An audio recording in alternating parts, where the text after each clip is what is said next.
कि आगे हम उस अंधेरे को देखेंगे जिसे इतिहास कभी भुला नहीं पाया। साल 1769 आसमान से आग बरस रही थी। धरती का सीना प्यास से फट चुका था। बंगाल के किसान आसमान की ओर टकटकी लगाए देख रहे थे कि शायद एक बूंद बारिश गिर जाए। कुदरत ने पानी रोक लिया था। लेकिन दोस्तों, इतिहास गवाह है कि अकाल सिर्फ सूखे से नहीं आता। अकाल तब आता है जब शासक राक्षस बन जाता है। 1770 की शुरुआत होते होते बंगाल में मौत का तांडव शुरू हो चुका था। इसे इतिहास में 76 मनवंतर कहा जाता है। एक ऐसा दौर जिसने हंसते खेलते गांवों को शमशान बना दिया। आप सोच रहे होंगे कि बारिश नहीं हुई तो इसमें अंग्रेजों का क्या कसूर था, और बहुत गहरा था। जिस वक्त खेतों में फसलें सूख रही थीं, ईस्ट इंडिया कंपनी के गोदामों में अनाज सड़ रहा था। लेकिन कंपनी ने वो अनाज अपनी भूखी प्रजा को देने के बजाय उसे ऊंचे दामों पर बेचना शुरू कर दिया। उन्होंने चावल को सोने से भी महंगा कर दिया। अंग्रेजों ने एक नियम बनाया, कोई भी किसान अपने लिए अनाज नहीं बचाएगा,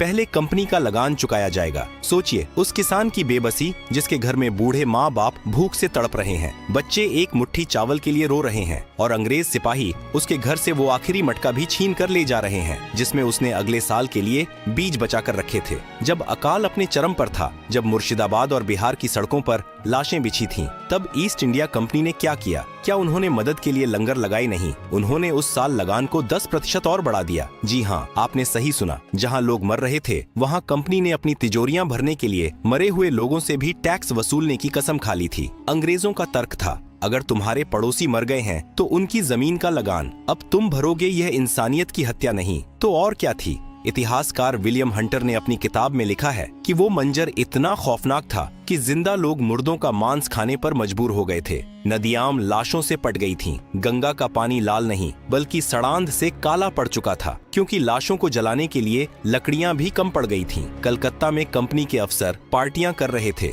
वाइन पी रहे थे और लंदन चिट्ठियां लिख रहे थे कि इस साल हमारा मुनाफा पिछले साल से ज्यादा हुआ है। उस एक साल में सिर्फ एक साल के अंदर बंगाल की 1/3 आबादी साफ हो गई। 1 करोड़ लोगों की मौत का जिम्मेदार कोई वायरस या बीमारी नहीं थी, बल्कि ईस्ट इंडिया कंपनी की लालच थी। यह एक प्राकृतिक आपदा नहीं बल्कि एक मानव निर्मित नरसंहार था। अंग्रेजों ने न सिर्फ हमारा अनाज छीना, बल्कि उन्होंने हमारी खेती करने के तरीके को भी हमेशा के लिए बर्बाद कर दिया। उन्होंने किसानों को मजबूर किया कि वो अपने खेतों में धान या गेहूं न उगाएं, बल्कि वो उगाएं जिससे कंपनी को मुनाफा हो। उन्होंने जबरदस्ती नील और अफीम की खेती करवाई। जरा सोचिए, क्या कोई भूखा इंसान नील खा सकता है? क्या अफीम से किसी का पेट भर सकता है? लेकिन अंग्रेजों को हिंदुस्तानी पेट की नहीं, अपनी जेब की चिंता थी। जिस जमीन पर सदियों से सोना उगता था, वहाँ अब अंग्रेजों ने जहर उगवाना शुरू कर दिया था। 1770 का वो अकाल भारत की रीढ़ की हड्डी तोड़ने का पहला बड़ा हथौड़ा था। बंगाल जो कभी इतना समृद्ध था कि पूरी दुनिया को कपड़ा और अनाज बेचता था, अब खुद भीख मांगने पर मजबूर हो गया था।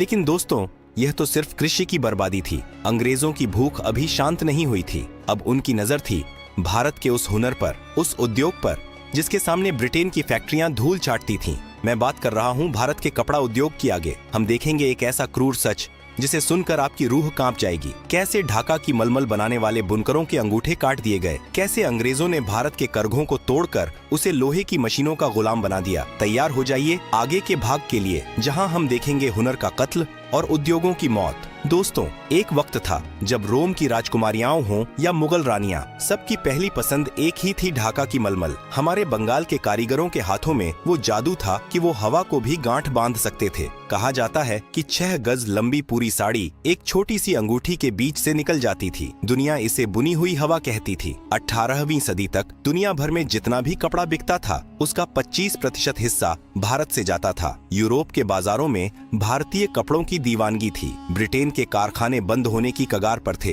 क्योंकि कोई भी अंग्रेज भारत के रेशम और कॉटन के सामने अपना मोटा और खुरदुरा कपड़ा नहीं पहनना चाहता था। यही बात अंग्रेजों को चुभ गई। उन्हें समझ आ गया था कि जब तक भारत के कारीगर जिंदा हैं, मैनचेस्टर की मिलें कभी मुनाफा नहीं कमा पाएंगी। और फिर उन्होंने वो फैसला लिया जो इतिहास के माथे पर कलंक बन गया। ईस्ट इंडिया कंपनी ने तय किया कि भारत को अब कपड़ा बेचने वाला नहीं, बल्कि कपड़ा खरीदने वाला देश बनाया जाएगा। सबसे पहले उन्होंने शुल्क की दीवार खड़ी की। अगर भारत का कोई व्यापारी अपना अपना कपड़ा ब्रिटेन में बेचना चाहता तो उसे 80% तक टैक्स देना पड़ता था। यानी हमारा कपड़ा वहाँ इतना महंगा कर दिया गया कि कोई खरीद ही न सके। लेकिन अगर ब्रिटेन का मशीन से बना कपड़ा भारत आता तो उस पर 0% टैक्स था। इसे उन्होंने नाम दिया मुक्त व्यापार। लेकिन यह सिर्फ अंग्रेजों के लिए मुक्त था, भारतीयों के लिए यह मौत का व्यापार था। लेकिन भारतीय कारीगरों का हुनर इतना पक्का था कि इतना टैक्स लगने के बाद भी लोग भारतीय कपड़ा ही मांग रहे थे। जब अंग्रेजों से बराबरी नहीं की गई तो उन्होंने बर्बादी का रास्ता चुना। लोक कथाओं और कुछ ऐतिहासिक दस्तावेजों में एक ऐसा सच छिपा है जिसे सुनकर रूह कांप जाती है। कहा जाता है कि जो बुनकर कंपनी के लिए काम करने से मना करते थे या जो अपना हुनर किसी और को सिखाते थे,